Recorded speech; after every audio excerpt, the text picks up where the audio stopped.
ikinci bir konu başlığı medya savunma alanlarına gittiniz. Atmosferle başlamak istiyorum. Nasıl bir atmosfer hakimdi? Biz son 10 yılı savaşla karşıladık medya savunma alanlarında Güney Kürdistan'ın hemen hemen her noktasında. Hatta Rojava'ya kadar yayılan. Şimdiki atmosfer nasıl? Bir çözüm havası hakim mi medya savunma alanlarında?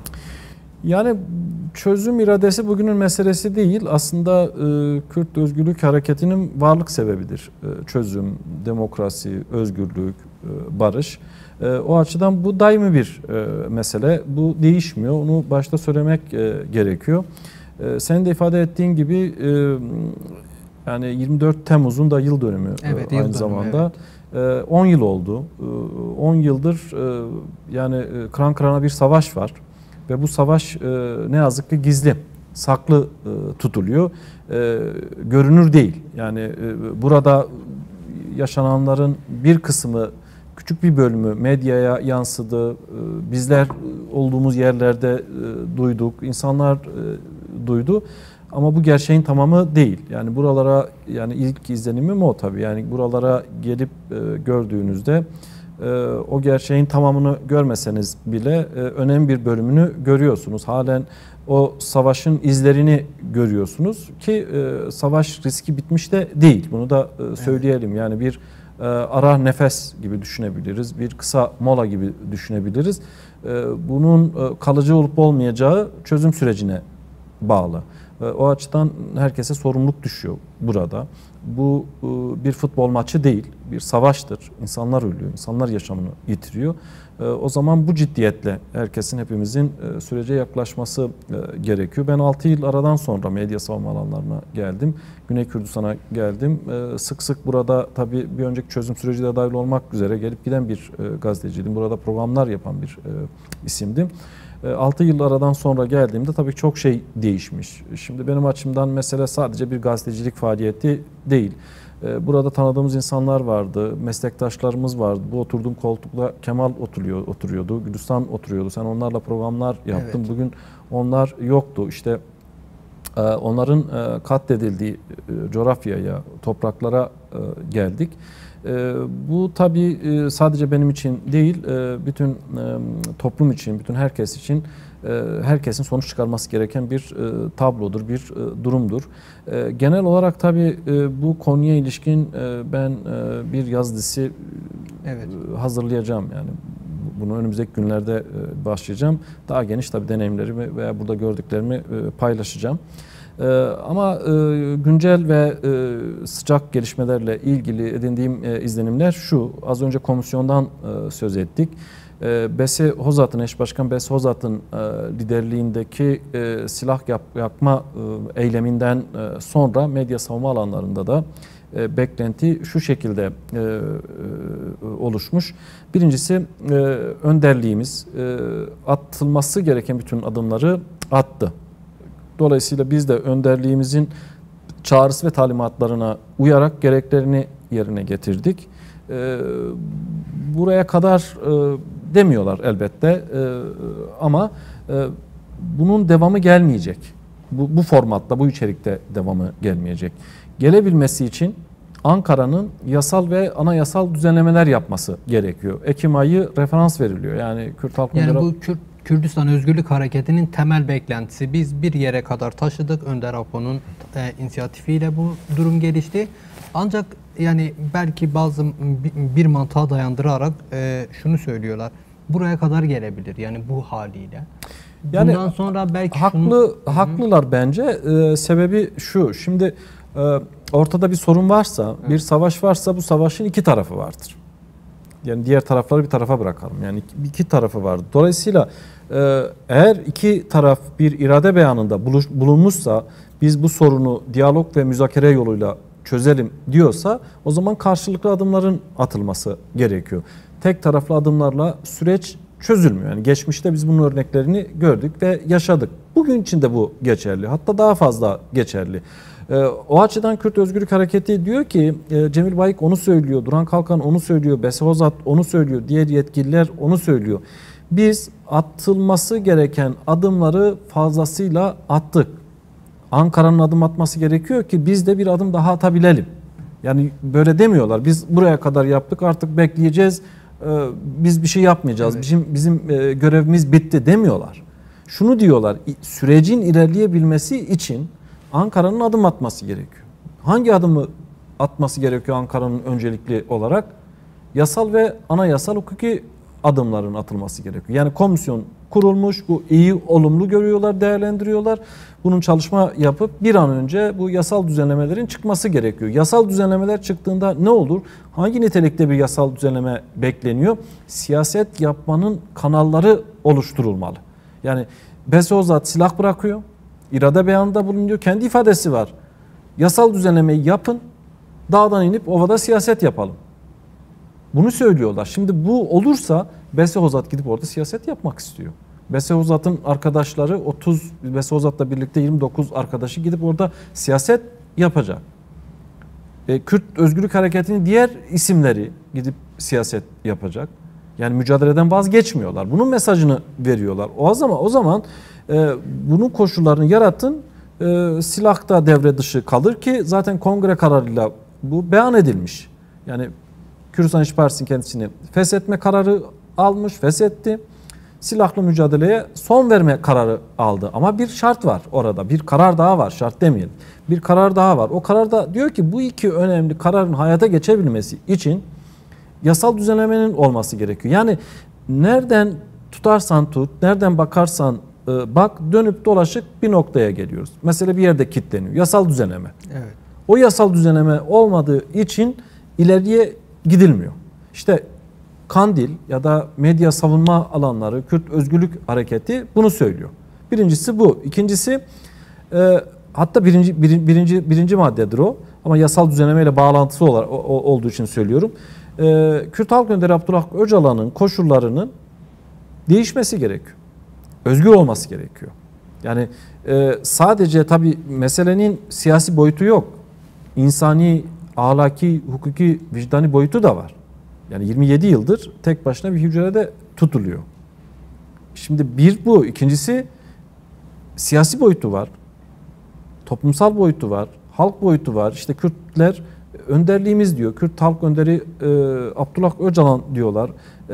Önder Apo diyorlar. Dolayısıyla Kürt Özgürlük Hareketi baş müzakereci olarak tayin etmiş. Şimdi bugüne kadar da bu işlerin nasıl olacağına dair atılması gereken adımların fazlasını atmış ve Türkiye son 2 ayda nefes aldı. Herkes nefes aldı. Şimdi sıkı sıkı herkes buna sarılıyor, sarılmak istiyor.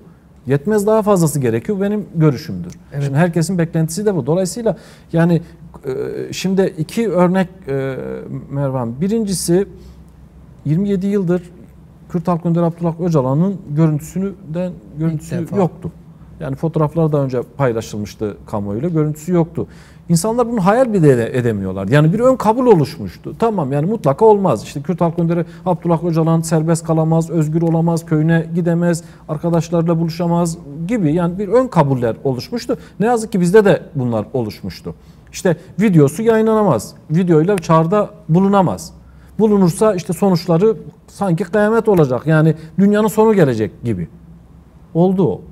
Mücadelenin neticesinde oldu ama sonuç itibariyle kıyamet kopmadı. Tersi bir durum oldu. İnsanlar nefes aldı. Görüş mesafesi 1 metreye düşmüştü. İnsanlar 10 metre önünü görmeye başladılar. Demek ki bir sonraki adımda özgür olması durumunda bambaşka bir bahar havası oluşacak.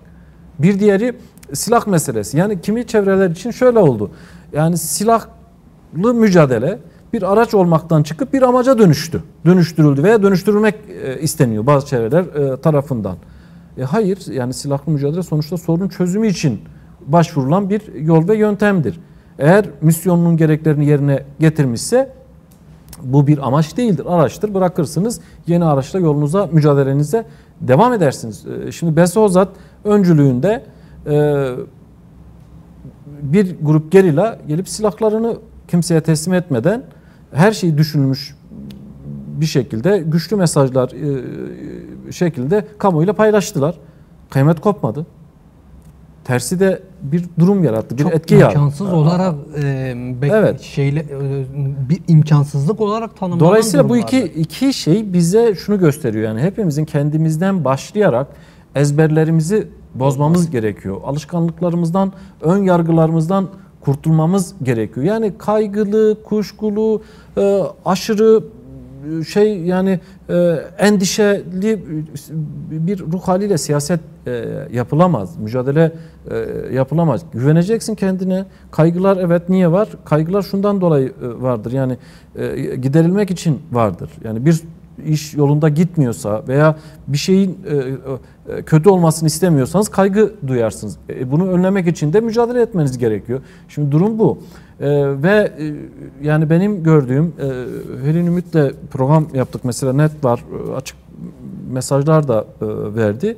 Onlardan biri de yani herkesin bu sürece katılması gerekiyor. Yani duyarlı ol, destek ol, dayanışmada bulun değil. Mücadelenin bir parçası olması gerekiyor. Yani bunu söylüyorlar. Bu da doğru. Sonuç itibariyle arenada bir boks maçı, bir dövüş izlemiyoruz ya da bir futbol maçı izlemiyoruz. İzleyici değiliz.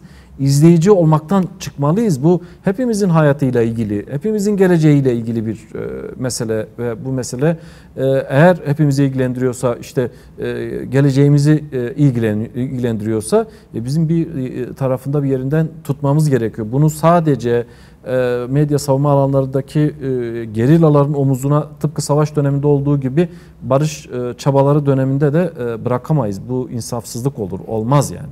Evet. Bu kaygılarımızı gidermenin yolu da daha fazla örgütlenmektir. Barış, çözüm, demokrasi ve özgürlük için mücadele etmektir. Peki Erdal, konuya dair bir iki sorum kaldı. Şu soruyu sorayım. Besi Hozat ve 29 arkadaşı, diyelim ki devlet bir adım atmadı. Yani bu insanların gelecekteki durumu ne olacak? Sadece kendileri değil. Sonuç itibariyle Besi Hozat bir kimliği ifade ediyor. KCK Yürütme Konseyi Eş Başkanı. Diğer gerillaların her biri bir askeri gücün temsili olarak oradaydı. Bir taburun, bir bölgenin temsili olarak oradaydılar. Bu beklentiler karşılanmasa ne olacak diye bir soru da sormuş olalım. Tabii bunu sadece sen ya da ben sormuyoruz. Birçok kişi soruyor. Bana göre net bir yanıtı var. Geçmişte ne olduysa o olacak. İşte biz diyoruz ki bu olmasın. Yani Besi Hozat büyük bir liderlik gösterdi. Kürt Halk Önderi Abdullah Öcalan'ın çağrısına uyarak, perspektiflerine uyarak büyük bir liderlik gösterdi ve toplumun birçok kesiminde de takdir gördü. Yani içeriden ve dışarıdan bir misyon yüklendiler. Şimdi Kürt Halk Önderi Abdullah Öcalan buna bir isim koydu, bir gruba. Barış ve Demokratik Toplum grubu adını koydu. Dolayısıyla süreç Besi Hozat'ın liderlik yaptığı bu grup üzerinden gidecek. Grup şimdilik süreci izliyor. Evet. Yani konuşmuyorlar. Mesajlarını verdiler. Medya savunma alanlarına yasal düzenleme olmadığı için, hukuki düzenleme olmadığı için, Türkiye gitmeleri durumda tutuklanacaklarını bildikleri için silahlarını bıraktılar, mesajını verdiler ve geldikleri yere geri döndüler. Hem Helin Ümit hem Cemil Bayık açıklamada bulundu. Bize de söylediler. Dediler ki güvenliğini biz sağlıyoruz grubun. Çünkü silah bırakmışlar. Ne olacak yani Kürdistan dağlarında? Evet. Hadi savaşı boşver, kurdu kuşu şeyi var yani. Yani bu silah bırakma bir senaryo değil, yani bazılarının lanse ettiği gibi. Gerçek anlamda silah bırakmış bir grup şu an medya savunma alanlarda savunmaları başkaları tarafından alınacak şekilde duruyor. Bir şey söyleyeyim Mervan. Gerçekten böyle Twitter'da veya sosyal medyada, işte Avrupa'nın, Türkiye'nin, dünyanın farklı ülkelerinde ne yazık ki içinde meslektaşlarımız da var. Dünyadan bir haber, bir takım yorumlar yapıyorlar. İşte iş olsun diye, canı sıkıldığı için ya da ben de bir iki laf edeyim hevesiyle olur olmaz laflar söylüyorlar. Şimdi bu gerçek değil. Gerçek nedir biliyor musunuz? Yani bilmek istiyorlarsa bu insanlar ya bir uçak biletine bakar. Bu Twitter attıklarına göre bu imkanlara da sahipler. Dağa gitmelerine gerek yok. Medya savunma alanlarına veya Behtinan'a gitmelerine gerek yok. Hevlere Süleymaniye kadar gelsinler yeter. Güvenlik sorunları da yok. Gelsinler bir yerinde görsünler. Ya burada insanları görsünler. Bir çevreye baksınlar. Şunu yapsınlar, bunu yapsınlar. Yani yok senaryodur, yok budur, yok şudur. Ayıptır yani savaş uçakları altında, SİHA'lar, İHA'lar altında insanlar kendi halkı için, kendi ülkesi için, kendi onurları için canlarını veriyorlar. Bu iş o kadar ucuz değil. Evet. Yani diğeri, madem beğenmiyorsunuz, bilmem ne yapmıyorsunuz, buyurun gelin. Yani elinizi kolunuzu tutan mı var? Silah mı alıyorsunuz? Başka bir şey mi yapıyorsunuz? Mücadele ediyorsunuz. Tamam, buyurun gelin yapın. Yani o yüzden yani bu tür şeyler yapanları gerçekten ciddiye almamak lazım. Komik oluyorlar aynı zamanda. Yani bakın şimdi ben kendi adıma söyleyeyim, uzun yıllardır Kürt Özgürlük Hareketi'ni izliyorum. Geliyorum, gidiyorum, konuşuyoruz, ediyoruz filan. Buraya geldiğimizde şunu görürüz. Yayın yapmışız. Komik duruma düşüyoruz. Yani bilmeden, etmeden, anlamadan yayın yapıyorsun. Yani tesadüfen tutarsa tutar. İşte fal baktın, bir iki laf ettin. Vallahi doğru söylüyor falan. Bu yani. Yani gerçekle gerçek olmayan arasında çizgi giderek belirsiz olmuş. Giderek kaybolmuş. Ama bu hakikatin kaybolduğu anlamına gelmiyorlar. Yani bir gelsinler, bir arabaya binsinler, bir yerden bir yere gitsinler, bir yolculuk yapayım, ben göreyim. Yani bu kişilerin algı operasyonlarını. Yani oturduğunuz yerde işinize gücünüze bakın. Yani şeye gerek yok. Yani tamam, yani şöyle de olabilir. Yani cesaret edemiyorsunuz, korkuyorsunuz, başka şeyler o. İnsani bir şeydir, buna da bir şey demiyorum. Ama oturduğunuz yerde, sıcak yerlerinizde rejim kesmeyin. Evet. Bu olmaz, ayıptır. Neyse, bu konuyu biraz uzattık. Oldukça ülkelendiğimiz bir konu oldu. Evet. Erdal, şunu da sorayım son olarak. Orada yani ben de uzun yıllardır medya savunma alanlarına fırsat buldukça giden bir insanım. Nevrozlara katılırım vesaire. Orada büyük bir halk kitlesi de var. Yüzlerce köy var ve Kürdistan Özgürlük Hareketi'nin doğduğu ilk andan bu yana kendisini destekleyen bir yerde duruyorlar. Onların kaygıları olduğu ifade ediliyor. Siz halkla buluştunuz mu? Kendileri ne düşünüyor? Mesela bazıları PKK'nın fesinin kendileri için olumsuz bir şey olduğunu düşünüyor. Kaygılanıyorlar ve vesaire. Onlar ne düşünüyor acaba? Dokundunuz mu onlara da?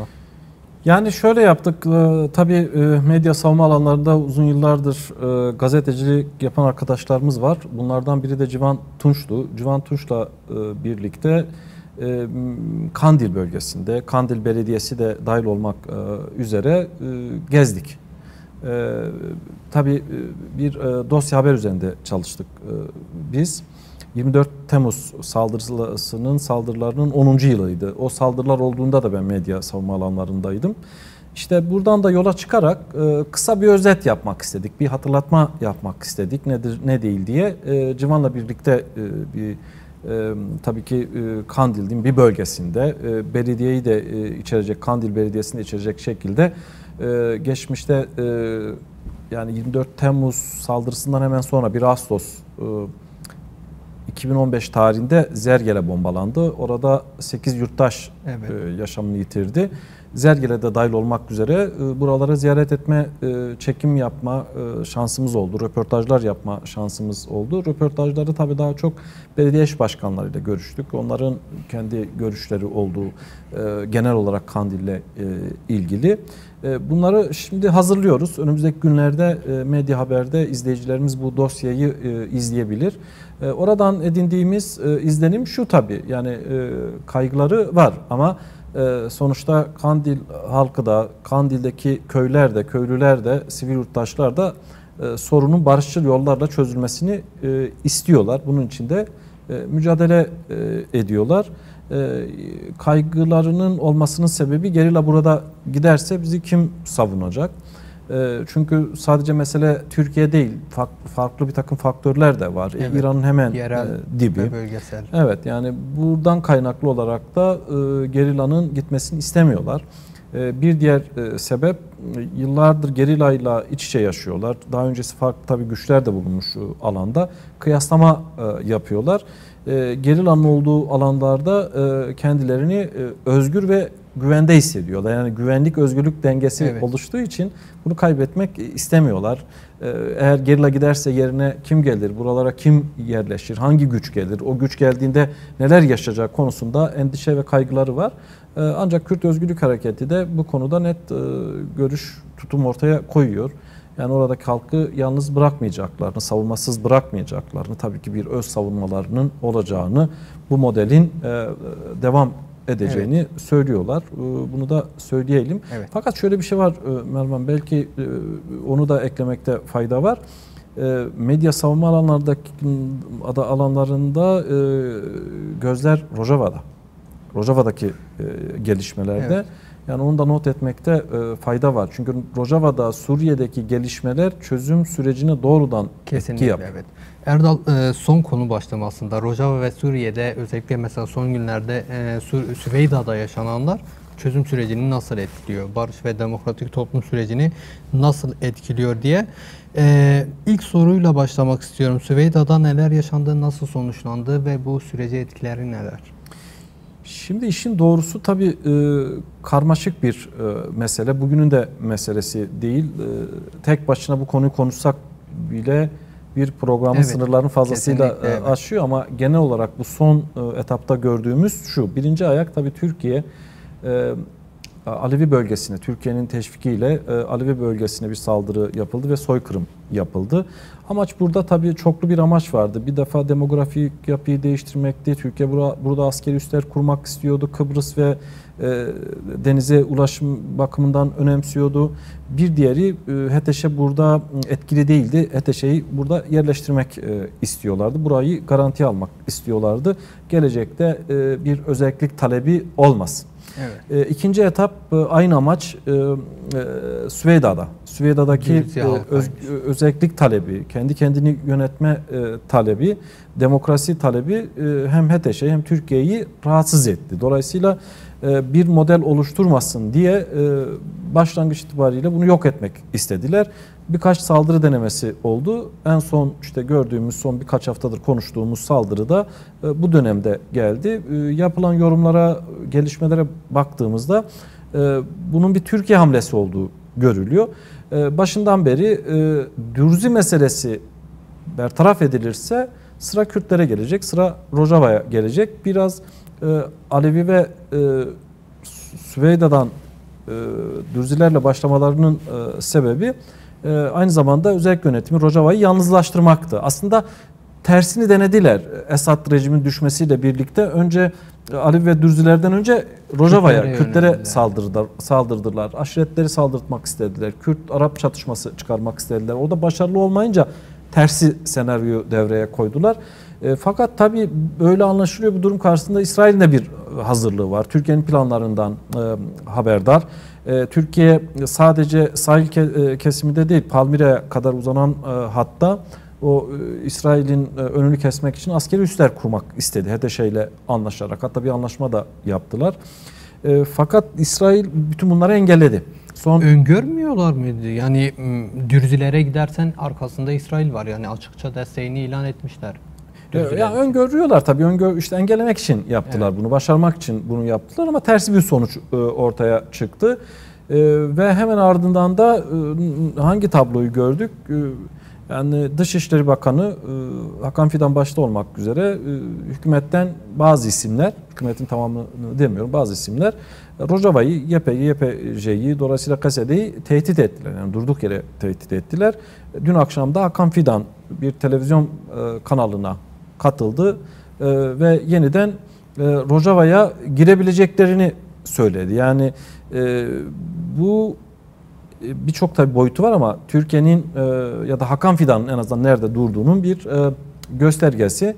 Şimdi bir taraftan barışacaksınız, bir taraftan savaşla Rojava'yı tehdit edeceksiniz. Rojava'yı ortadan kaldırmak isteyeceksiniz. Kürtler bu da hak hukuk sahibi olmasın. Bu durumdan Kürtler istifade edip bir siyasi otorite oluşturmasın, bir özellik olmasın, federasyon olmasın gibi engelleyici bir takım yol ve yöntemlere başvuruyorlar. Şimdi sonuç ne oldu? Sonuç Dürzi meselesi veya Süveyda'da durum şimdilik bir ateşkes sağlandı. Kontrol altına alındı. HETEŞ'e buradan çıkartıldı. Sadece Süveyda değil, Dera benzeri yerlerde zaten yoktu. Buralarda askerden arındırılıyor ve belli ki önümüzdeki dönem daha statüye doğru, yani Süveyda'nın bir statüsü olacak. Burada Suriye'nin genel için bir model oluşturuyor. 10 Mart tarihinde Rojava ile özel yönetimle Şam arasında varılan bir anlaşma vardı. Bunlar kendi yetenekleriyle öyle görülüyor ve Türkiye'nin de müdahalesi sonucu yol alamadılar. Şimdi Paris'te, yani Fransa'nın ev sahipliğinde bu görüşmeler Fransa'da devam edecek. ABD var, İngiltere var işin içerisinde. Türkiye devre dışı bırakıldı. Bakın, yani hamle yapıyorlar. Bunu kazanmak için, Kürtleri bertaraf etmek için kendileri kaybediyorlar. Yani Kürt meselesini halen bir güvenlik sorunu olarak görüyorlar. Bir demokrasi, özgürlük, eşitlik meselesi olarak görmüyorlar. Bundan vazgeçmeleri gerekiyor. Birincisi bu. Bir diğeri, şunu söyleyeyim, vaktimizi doğru kullanmak adına. Birkaç dakikamız daha var. Evet, o da şu: Hakan Fidan meselesi. Yani bu süreç başladığında başından beri Kürt Özgürlük Hareketi uyardı, farklı çevreler uyardı, hatta Erdoğan, Bahçeli uyardı. Bir takım çevreler provoke edebilir, sabotajlarda bulunabilirler. Bir an önce elimizi hızlı tutalım. Dönüp görüyoruz, Hakan Fidan süreci sabote ediyor, provoke ediyor. Suriye iç savaşının çıkması, bugüne kadar gelmesinin temel sebeplerinden biri de bu planı, Türkiye'nin planını hazırlayan ekibin içerisinde veya başında yer alıyor Davutoğlu'yla birlikte. Evet, o doğru. ekiptendi. Halen vazgeçmiş değil.